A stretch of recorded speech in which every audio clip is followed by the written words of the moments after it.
Hello, I am Jackson Lee, and this is my video assignment number 4. So to start with, I'll be going over what my definition of arrays is. Don't mind the little script here, I am missing my second monitor.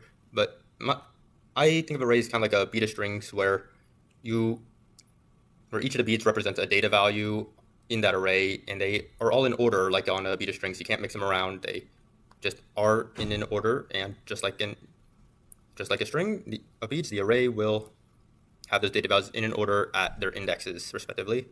And arrays, aside from the analogy, also help store these values in like an organized fashion, just so they can be easily accessed, and we don't have to have a bunch of variables of the same data type laying around.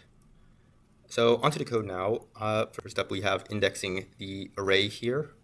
So for starters, we have the little format to index an array of 5 values, of 5 values, with 10, 20, and 30 being defined here. So two of the values from the array that we are getting here is that of array 0 and array 4. So you may ask what array 0 is. Is that just like nothing? But no. So how indexes here work is they start at the value of 0 and work their way up from there. So array 0 would return the first value in the array. And array 4, similar spot to there, but think of these as just they're getting the next value up from the one that you may count from 1. So this is getting whatever 1 would be after 30, which in this case, since it's array of 5 and the fourth term isn't defined, that term will be 0. So, and next, also, when we try to get something outside of the range here of indexes, this array only defines indexes 0 through 4. It will return a number that isn't quite like any of the numbers that we want from the array. So 97, that's just way out. Next, we can go through how to actually travel through arrays using for loops. So here I have an example where we have an array of 6 values and a for loop that iterates through each of them. So I can just run this real quick, and you can see that for each one of the array indexes, it will return the value of that respective array. The important thing here is this little condition, which helps us actually iterate through all the indexes without going under or over, where it goes right up to a value of 5, because that is the index for the last term here, not 6. We access our terms from the array using I as the index value inside the little array calling here. So for a more easy to read example of how these for loops iterate through arrays, I'll go onto this program here, where it will actually print out what the index and array value is for each one of the I values as it increases to the length of the array. So you can see here the current index, when it is 2, it becomes a value of 15.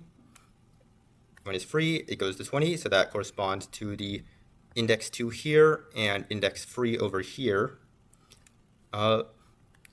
So another thing we added to this was also a little if statement to find the maximum value of the array. So how this works is we set it equal to the first value here, and then we just have it iterate through all the values, checking to see if the next one is greater than the one that we currently have as the max.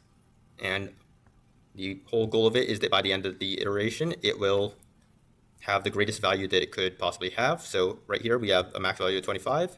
That checks out with what we have here. Now, onto a common mistake that people make with these arrays. Like I said, the important part of the for loop is this condition here.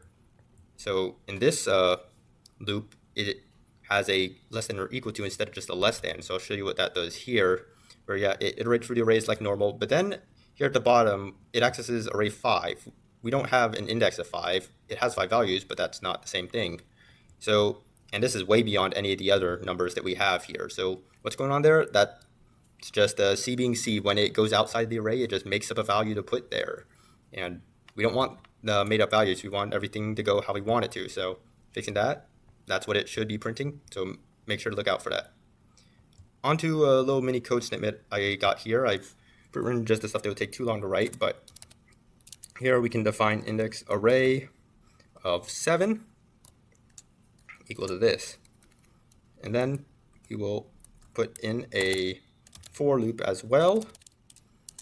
And while I'm writing this, I will explain that this code is meant to like show the temperature for days of the week. So once I get through this here. All right, so, wrong value there. So when I run this code, you can see it has all these different temperature values. Yes, I'm going to use the Fahrenheit for that. But yeah, so you can think of this like some of the past code that we had where it shows the index that it is going through. In this case, I just had it as day 1 because that's how people count. They don't say day 0. And then the degree corresponding to that index. So I actually have index plus 1 here in order to mimic the counting up from 1 when it really is just counting up from 0 in a for loop like all of our others. So that's all that I have, and thank you for watching.